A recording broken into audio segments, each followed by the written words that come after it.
Tito 3, desde el versículo 8, dice la palabra de Dios. Palabra fiel es esta. En cuanto a estas cosas, quiero que hables con firmeza para que los que han creído en Dios procuren ocuparse en buenas obras. Estas cosas son buenas y útiles para los hombres, pero evita controversias necias, genealogías, contiendas y discusiones acerca de la ley, porque son sin provecho y sin valor. Al hombre que cause divisiones, después de la primera y segunda amonestación, recházalo, sabiendo que el tal es perverso y está pecando, habiéndose condenado a sí mismo. Oremos. Gracias, Padre, te damos por tu palabra, Señor. Oramos por tu bendición y tu santificación ahora en la predicación y al oír tu santa palabra. Ayúdanos a hacerlo con reverencia y para tu gloria y tu honra. Amén. ¿Se pueden sentar?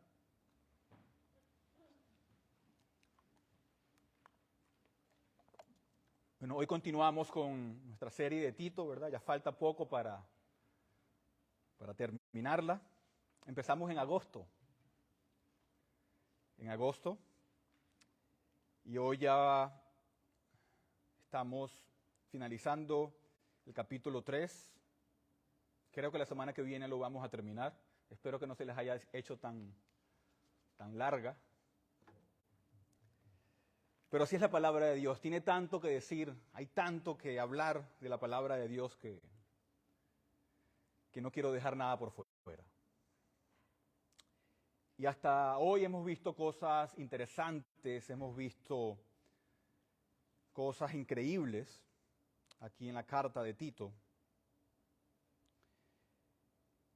Y a medida que avanzamos ahora en el versículo 8 en adelante, ¿verdad? ¿Se acuerdan que la semana pasada vimos el Evangelio, vimos grandes verdades del Evangelio?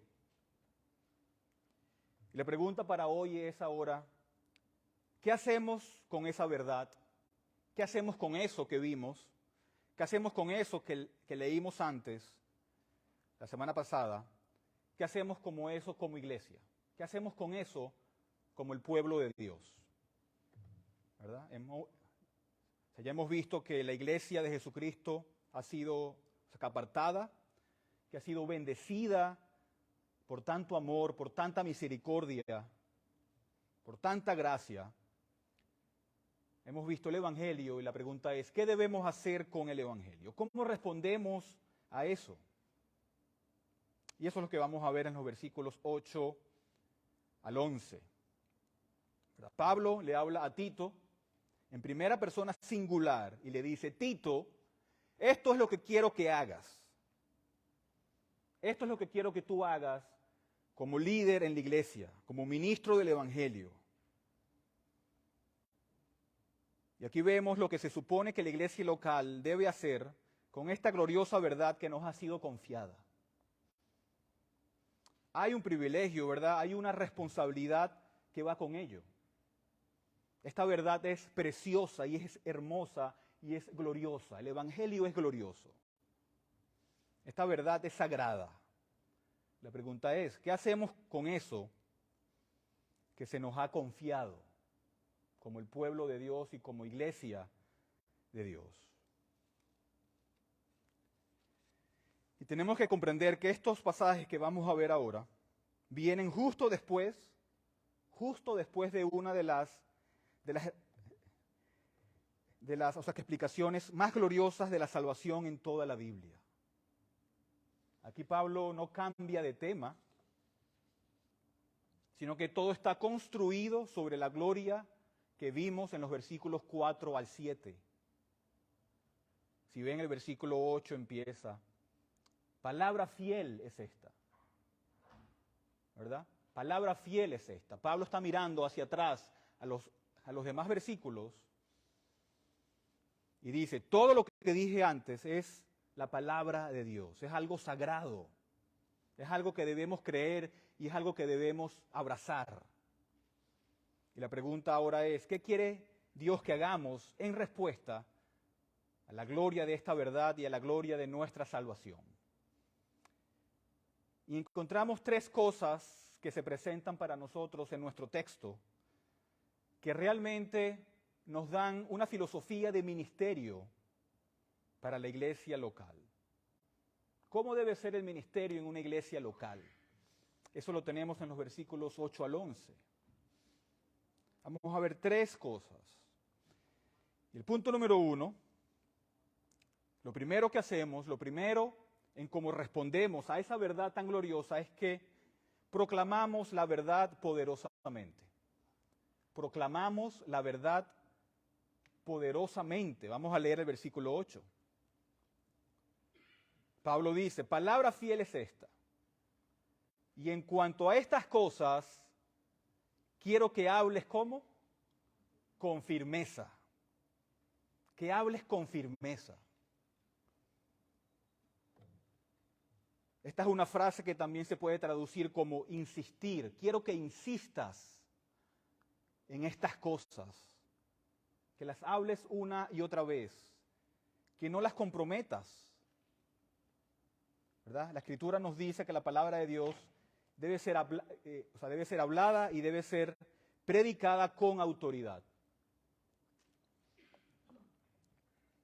Si se acuerdan, en Tito capítulo 2, versículo 15,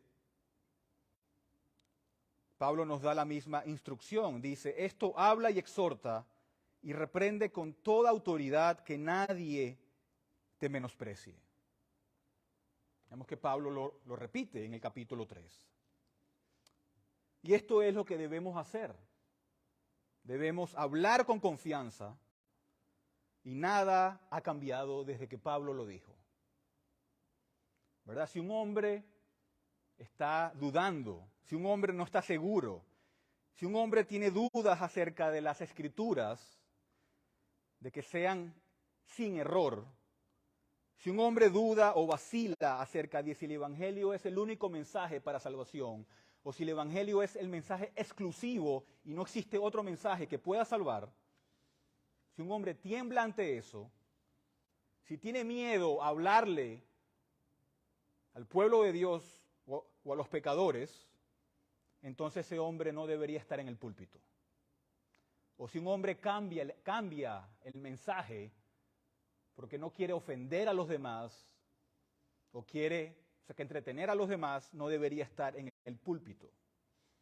Porque estas cosas son preciosas y el Evangelio es sagrado. Estas cosas son verdaderas. ¿Por qué? Por la misma autoridad de la palabra de Dios. Y Dios nos dice que quien las proclame debe hacerlo ¿cómo? Con confianza, con firmeza. Deben ser proclamadas con autoridad. ¿Verdad? No es el trabajo de nosotros el entretener a las masas. Eso se lo dejamos a Hollywood y se lo dejamos al mundo. Eso no es lo que se supone que debemos hacer nosotros. Nosotros debemos hablar el Evangelio con confianza y con firmeza. Y eso es lo que hacemos cuando nos reunimos. Hablar con confianza el Evangelio.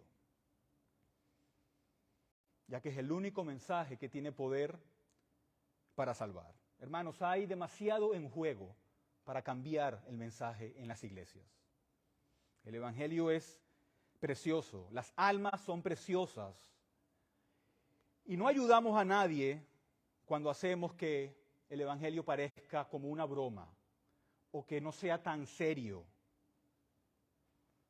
No ayudamos a nadie cuando lo que hacemos en los púlpitos es solamente subir el autoestima de las personas, mover las emociones, el motivarlos a cumplir sus sueños en la vida. No hacemos que no ayudamos a nadie con eso. El mejoramiento personal en esta vida, ese no es el Evangelio. Ese no es el Evangelio. Eso no le hace bien a nadie. Es un pecado contra Cristo el acercarse al ministerio de esa manera. Y es un pecado contra las personas perdidas manejar el Evangelio de una manera tan vana, tan superficial y tan mundana. En donde realmente lo que están haciendo es ocultando y escondiendo la gloria que deberíamos proclamar en los púlpitos. Tú hablas estas cosas con confianza, le dice Pablo a Tito. Y quiero que vean algo. Vayamos a Hechos capítulo 4. Hechos capítulo 4. Quiero que vean una pequeña ilustración de esto. Y lo que necesitamos entender es que el poder del Evangelio no reside en nosotros. El poder del Evangelio no está en nosotros. No está en los métodos, no está en las estrategias que elegimos usar. No, pero ¿cómo hay que hablarle a los jóvenes? ¿Cómo hay que hablarle? No, el poder del Evangelio no está en nosotros. Nosotros solamente somos las vasijas humanas que proclamamos el Evangelio. En Hechos capítulo 4, versículo 12, dice: en ningún otro hay salvación, porque no hay otro nombre bajo el cielo dado a los hombres en el cual podamos ser salvos. Amén. ¿Verdad? Allí están predicando con confianza la palabra de Dios. Ahora miren el efecto que eso tiene en la gente. En el versículo 13. Miren el efecto que eso tuvo en la gente. Versículo 13. Al ver la confianza de Pedro y Juan, ¿verdad? Están estos hombres aquí, predicando la palabra de Dios, con confianza, con firmeza, y eso tuvo un impacto en la audiencia, ¿verdad? La predicación no debe ser insípida. Dios quiere que se haga con confianza. ¿Por qué? Porque la verdad es digna de confianza. Otra vez, al ver la confianza de Pedro y de Juan, y dándose cuenta de que eran hombres sin letras y sin preparación. Como ven, estos hombres no tenían ninguna preparación, no tenían ninguna, ¿qué educación? Eran hombres débiles, pero hablaban con confianza acerca de la verdad. Y era la palabra de Dios, con confianza, lo que penetraba la oscuridad de las mentes de las personas. Lo que manifestaba lo que era la verdad. Eran hombres sin educación y sin entrenamiento, pero ¿qué dice? ¿Qué continúa diciendo? Se maravillaban. Se maravillaban.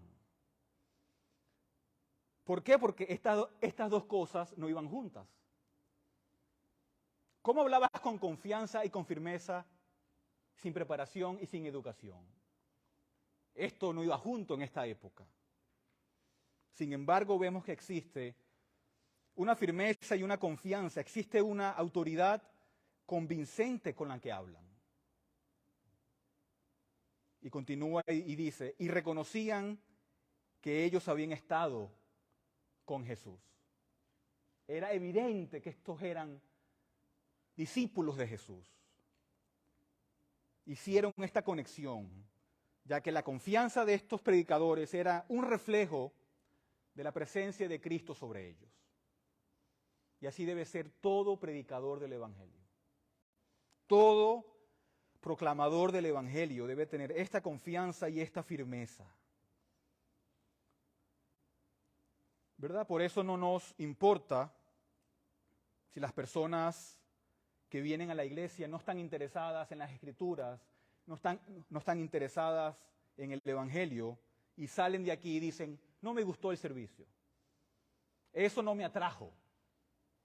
Bueno, está bien, no fue para ti, ¿verdad que no?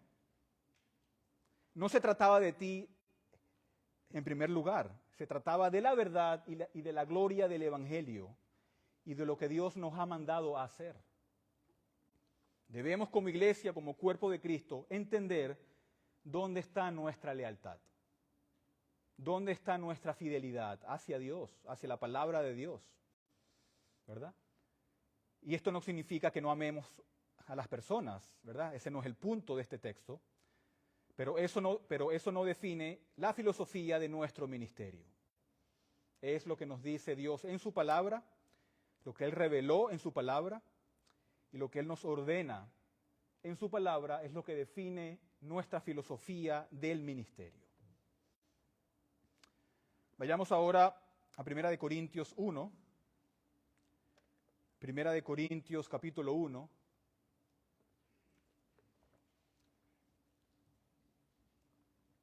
Donde vemos otra ilustración que nos ayudará a entender más este punto. En Primera de Corintios capítulo 1, desde el versículo 18, dice, porque la palabra de la cruz es necedad para los que se pierden, pero para nosotros los salvos es poder de Dios. Pues, ya que en la sabiduría de Dios el mundo no conoció a Dios por medio de su propia sabiduría, agradó a Dios mediante la necedad de la predicación salvar a los que creen, porque en verdad los judíos piden señales y los griegos buscan sabiduría. Pero nosotros predicamos a Cristo crucificado, piedra de tropiezo para los judíos y necedad para los gentiles. Sin embargo, para los llamados, tanto judíos como griegos, Cristo es poder de Dios y sabiduría de Dios. ¿Verdad? Lo que predicamos, lo que proclamamos, es una tontería para las personas no salvas. Es una tontería para ellos. No podemos evitar eso. Pero nuestro trabajo es entregar lo que Dios quiere. No es lo que ellos quieren. Nuestro trabajo es predicar con confianza, con fidelidad, y nuestro Señor, nuestro Dios, va a usar nuestra fidelidad para salvar a aquellos que creen. ¿Verdad? Si seguimos en 1 Corintios 2, 1, dice, por eso, cuando fui a ustedes, hermanos, proclamándoles, ¿qué cosa? El testimonio de Dios, no fui con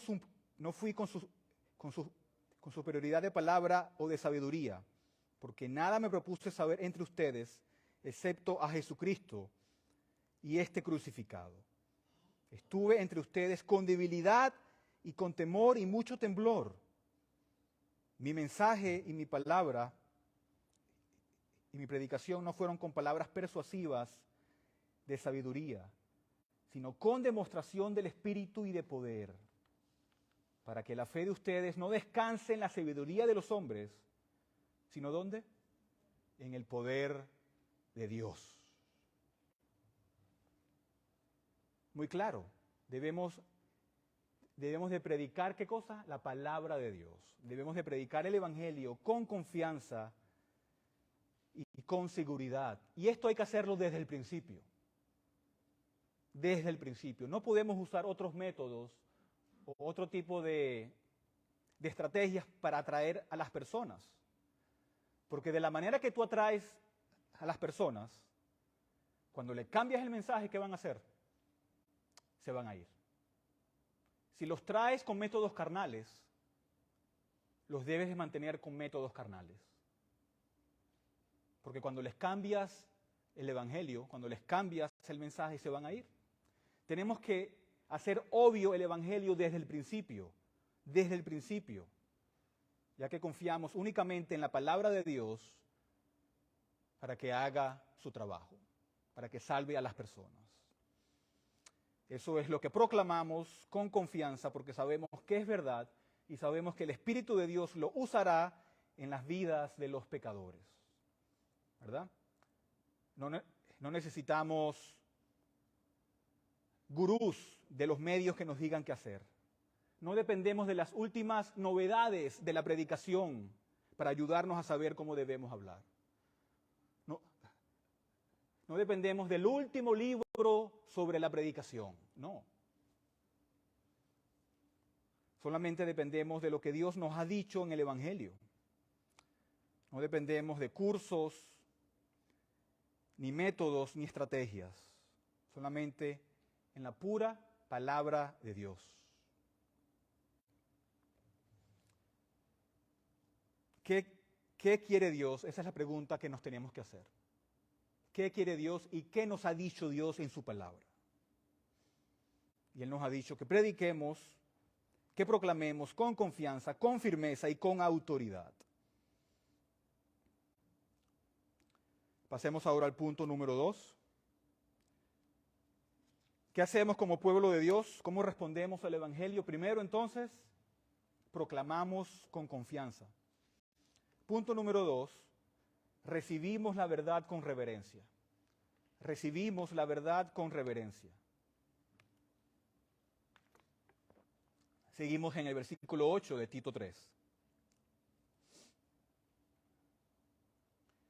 Dice, palabra fiel es esta, y en cuanto a estas cosas quiero que hables con firmeza, para que los que han creído en Dios procuren ocuparse en buenas obras. Para que los que han creído en Dios. Dios quiere que respondamos a la verdad del Evangelio y nos dice que debemos hacerlo con dos aspectos diferentes, que son como dos caras de una moneda. Primero, ¿qué hacemos? Recibimos la verdad. ¿Cómo? Creyéndola. Recibimos la verdad, ¿cómo? Creyéndola. Para que los que han creído en Dios, ¿verdad? Aquellos que han sido redimidos por Cristo, aquellos que han creído en Dios, así es como respondemos, creyendo el Evangelio. ¿Verdad? Estamos bajo el mandato de Cristo de creer estas cosas y de responder a estas cosas. El mismo Señor Jesucristo nos dijo, arrepiéntanse y crean en el Evangelio. Y cuando creemos, ¿qué hacemos? Confiamos y afirmamos estas cosas. Las creemos como nuestras convicciones y decimos, sí, esta es la verdad, esto es lo que debo creer, la palabra de Dios es fiel, y la afirmamos y la abrazamos como la verdad de Dios.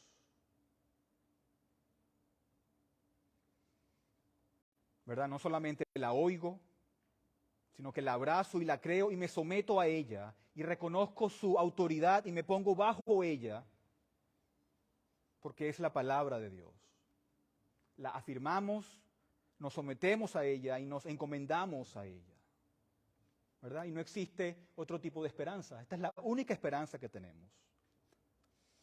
Solamente la palabra de Dios. Y debe ser algo precioso, algo hermoso para nuestras almas.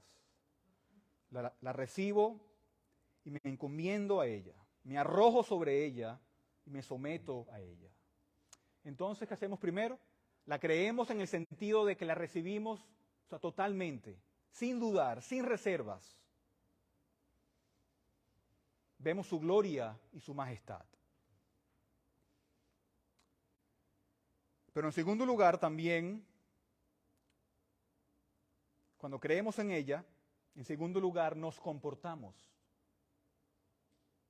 Nos comportamos. Versículo 8 otra vez. Dice, para que los que han creído en Dios procuren ocuparse en ¿qué? En buenas obras. En buenas obras. No solamente la recibimos, no solamente la creemos, eso también afecta nuestras vidas. Eso afecta cómo vivimos. ¿Verdad? Primero decimos, sí, esto es cierto, sí, esta es la verdad, sí, este es el Evangelio, pero eso afecta la forma en que vivimos. Eso lo cambia todo. La verdadera salvación, ¿qué hace? Nos cambia. Nos cambia, y lo vimos a través de la obra transformadora del Espíritu de Dios en nuestros corazones que nos ha dado nueva vida espiritual. ¿Verdad? La Escritura dice que el Espíritu Santo viene y mora sobre aquellos que creen. Y existe una transformación radical en la persona. Amamos otras cosas, nuestras prioridades cambian, nos alejamos del pecado, tenemos nuevas, motivaciones y solamente queremos, dedicar nuestra vida al Evangelio. Quiero que todo lo que yo haga en la vida, en mi empleo secular, lo haga para la gloria de Dios. Todo lo que hago que contribuya para la gloria del Evangelio, de aquellas cosas que hablamos en los versículos 4 al 7. ¿Verdad? La gloria del Evangelio ahora define cuál es tu motivación en la vida si eres cristiano. Entonces lo recibes con reverencia, recibes el mensaje, pero eso tiene un impacto en tu vida, un impacto en la forma en que vives. Por eso la persona que dice, yo creo en el Evangelio, yo me arrepiento de mis pecados, pero su vida no cambia, entonces, ¿dónde está el impacto? ¿Dónde está la salvación?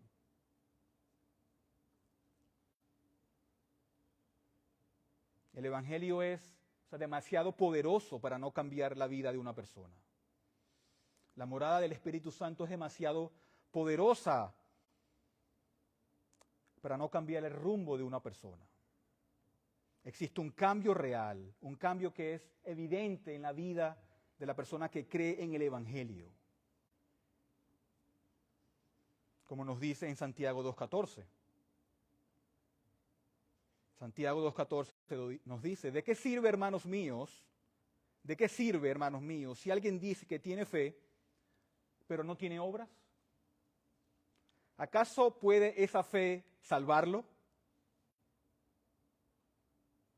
Si un hermano o una hermana no tienen ropa y carecen de sustento diario, y uno de ustedes les dice, vayan en paz, caliéntense y sáciense, pero no les dan lo necesario para su cuerpo, ¿de qué sirve? Así también la fe por sí misma, si no tiene obras, está muerta. Pero alguien dirá, tú tienes fe y yo tengo obras. Muéstrame tu fe sin las obras y yo te mostraré mi fe por mis obras. ¿Verdad?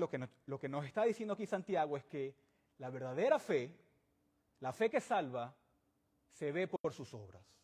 Las obras no añaden nada para la salvación, pero la fe que salva es evidente porque tiene obras. Tiene obras, buenas obras, porque la fe que salva es una fe poderosa. Es una fe que nos transforma. El Evangelio nos transforma, nos cambia.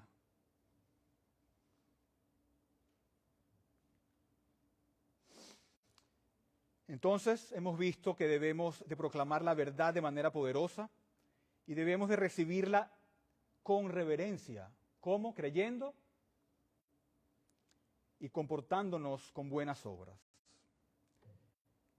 Y en tercer lugar, lo que debemos hacer como iglesias es que defendemos la verdad diligentemente. Defendemos la verdad diligentemente.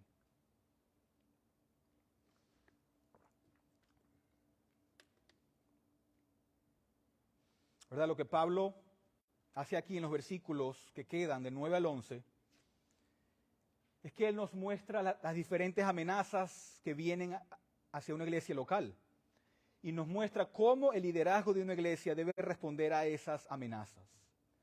¿Verdad? Debemos de defender la verdad diligentemente.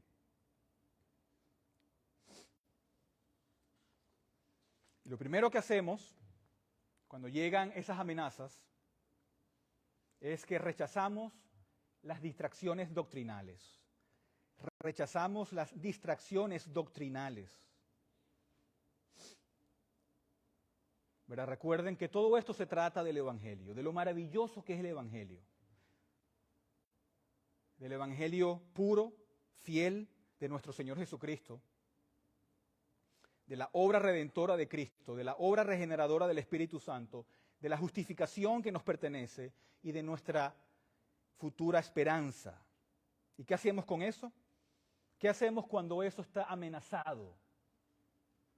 Rechazamos las distracciones doctrinales. Pablo nos dice, no se dejen atrapar por distracciones doctrinales, por pequeñas disputas que no tienen nada que ver con la centralidad del Evangelio de Cristo. Mantengan su foco donde debe de estar. Versículo 9, vamos a leer desde el 8, una vez más, dice, palabra fiel es esta, y en cuanto a estas cosas quiero que hables con firmeza para que los que han creído en Dios procuren ocuparse en buenas obras. Estas cosas son buenas y útiles para los hombres. Pero ahora, Pablo hace un contraste. Pero evita controversias necias, genealogías, contiendas y discusiones acerca de la ley, porque son sin provecho y sin valor. Y sin valor. Y si recordamos el contexto de la carta, se acuerdan que en la isla de Creta, donde estaba Tito, había grandes amenazas en contra del Evangelio, donde había judíos que querían hablar de otro tipo de cosas, ¿verdad? Si vamos al capítulo 1, versículo 14, podemos ver el fondo de esto,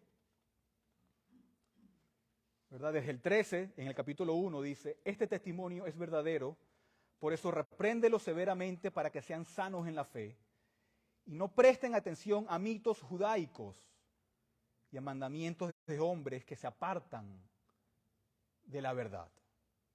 Y ahora llegamos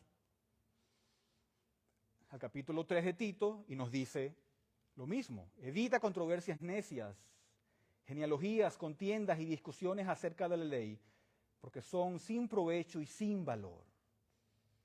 ¿Verdad? Podemos entender que a lo mejor aquí vinieron maestros judíos con historias fantásticas sobre el Antiguo Testamento, sobre genealogías,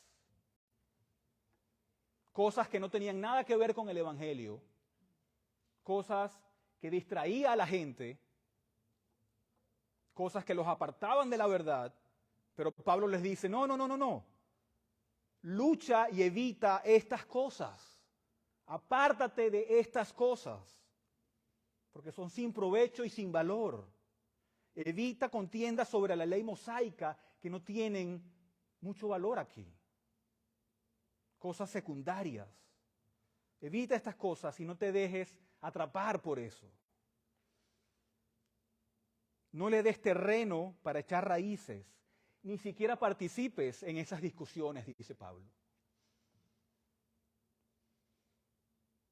Por eso hoy en día cuando tú ves esos grandes debates por las redes sociales de temas tan irrelevantes, temas tan indiferentes, temas tan secundarios. Pero Pablo nos dice, no, eviten esas cosas. Aléjate de esas cosas y mantente en lo que es realmente importante, que es el Evangelio. Ni siquiera escuches esas cosas, cierra tus oídos a ellas, aléjate de ellas. ¿Verdad? Y cuando esas cosas surgen dentro de la iglesia, hay que evitarlas. Y no es poco amable ni es odioso el rechazarlas. No hay que dejar que esas cosas crezcan dentro de la iglesia, sino hay que ser obedientes a las Escrituras y debemos de mantenernos enfocados en lo que realmente es importante.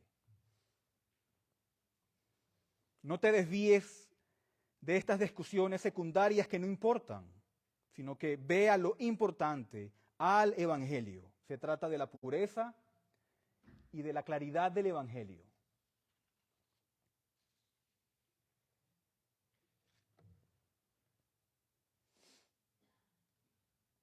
¿Verdad? El Evangelio que nos salvó es lo realmente importante en la iglesia. El Evangelio fiel, sin diluirlo y puro. Estas cosas son sin provecho y sin valor. Pero ¿qué más hacemos cuando defendemos la verdad del Evangelio?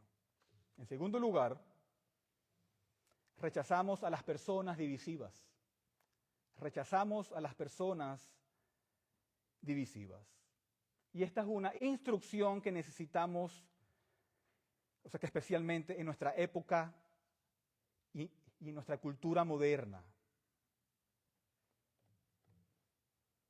Tenemos que darnos cuenta que estamos en un ambiente que es contrario a las Escrituras y que llegarán personas que pensarán contrario a las Escrituras y tenemos que defender el Evangelio.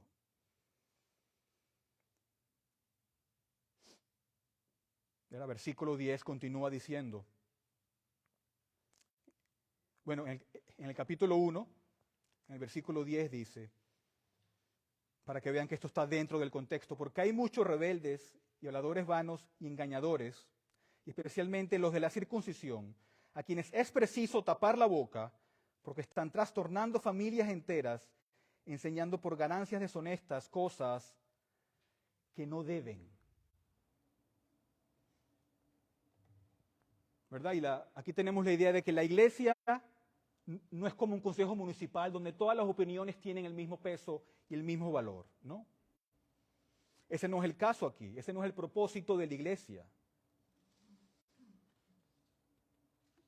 Por eso también, otra vez en Tito 3, versículo 10, nos dice lo que tenemos que hacer con estos hombres que causan divisiones, que vienen con ideas erróneas y con ideas contrarias al Evangelio, dice Tito 3:10. Al hombre que cause divisiones, después de la primera y segunda amonestación, recházalo, sabiendo que el tal es perverso y está pecando, habiéndose condenado a sí mismo.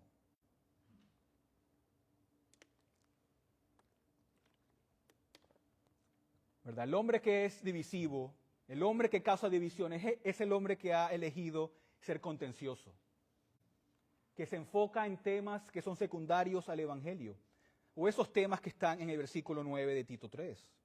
Este hombre reúne a un grupo de personas, escoge a un grupo de personas para que lo sigan, para que lo oigan, y de esa manera él mostrar que tiene algún tipo de autoridad, y también se opone al liderazgo de la iglesia. Esta persona se desvía del liderazgo de la iglesia y proclama cosas que son contrarias al Evangelio o cosas secundarias al Evangelio. Pero aquí la palabra de Dios nos dice cómo lidiar con esto, ¿verdad? No lo tratamos con crueldad, pero hay que tratarlo como nos dice la palabra de Dios, ¿verdad? Uno va una vez a esta persona, uno le informa lo que está haciendo, uno le dice lo que está haciendo, le dice que lo que está haciendo está mal, que enseña cosas contrarias a lo que enseña la iglesia, siempre buscando la unidad, ¿verdad? No alejar a la gente, pero si el hombre persiste en su posición, si el hombre persiste en seguir enseñando estas cosas, entonces lo rechazamos, ¿verdad? Nosotros entendemos que hay un problema y no podemos dejar que eso siga sucediendo dentro de la iglesia local, porque hay que mantener la iglesia pura y fiel al Evangelio. Y lo envías lejos de la iglesia. Lo rechazas. ¿Por qué? Porque estamos protegiendo el Evangelio y estamos protegiendo al rebaño y no podemos subestimar la amenaza de estos hombres. Y a lo mejor hay gente que diga, pero estamos siendo demasiado duros cuando hacemos esto. Estamos siendo demasiado crueles cuando hacemos esto. No estamos mostrando gracia ni misericordia. Pero ¿qué dice el versículo 11? Sabiendo que el tal es ¿qué? Perverso y está pecando, habiéndose condenado a sí mismo. Verán, la negativa de recibir, la amonestación de los líderes, la negativa de recibir la advertencia, eso muestra quién realmente es. Y no tenemos nada que decir, al respecto, porque se condena a sí mismo. En Romanos 16, versículo 17 también dice Pablo, les ruego, hermanos, que vigilen a los que causan disensiones y tropiezos contra las enseñanzas que ustedes aprendieron y que se aparten de ellos, porque los tales son esclavos, no de Cristo nuestro Señor, sino de sus propios apetitos, y por medio de palabras suaves y lisonjeras enseñan los corazones de los ingenuos. ¿Verdad? Tenemos que estar en guardia contra esto. Nos damos cuenta cómo operan, sabemos que van a venir y nos protegemos mutuamente de esto. Eso es lo que hacemos como una iglesia local, como una iglesia en respuesta al Evangelio, hermanos.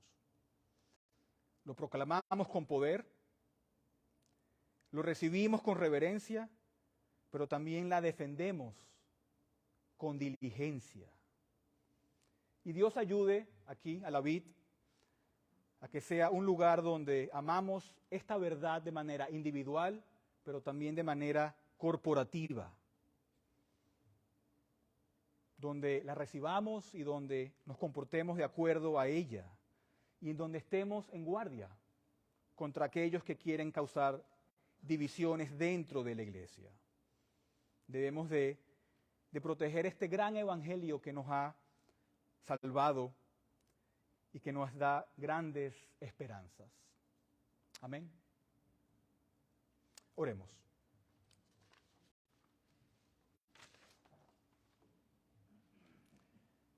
Gracias, Señor, te damos por el glorioso evangelio que nos has dado. Y también gracias, Padre, por las instrucciones que nos has dejado en tu palabra. Ayúdanos a llevar a cabo cada una de estas instrucciones, Señor. A proclamar el evangelio, a predicarlo como la única verdad que salva a los pecadores. Y ayúdanos a hacerlo con autoridad y con firmeza, Padre. Ayúdanos también, Padre, a recibirla con fe, con arrepentimiento, Señor, y también de vivir nuestras vidas de acuerdo a ese evangelio, Señor, a dar obras y fruto del arrepentimiento. Pero también, Señor, ayúdanos a defenderla contra las personas que quieran causar divisiones y enseñar cosas contrarias al evangelio. Sé con cada uno de nosotros, Padre, en nuestro andar cristiano. Ayúdanos que todas estas cosas salgan de manera natural, Señor, en nuestras vidas, para que todo sea siempre para tu gloria y para tu honra, Señor. Y yo oro esta mañana por aquellos que no han creído en tu palabra y que se encuentran hoy aquí, Señor, para que tú les otorgues el don del arrepentimiento y la fe, Señor, de manera que sus vidas también sean transformadas por el poder del Evangelio. Sigue con nosotros, Padre, el resto de este servicio, el resto de esta mañana, y ayúdanos a hacer todo siempre para tu gloria y para tu honra. Y oramos en el nombre de Jesús. Amén.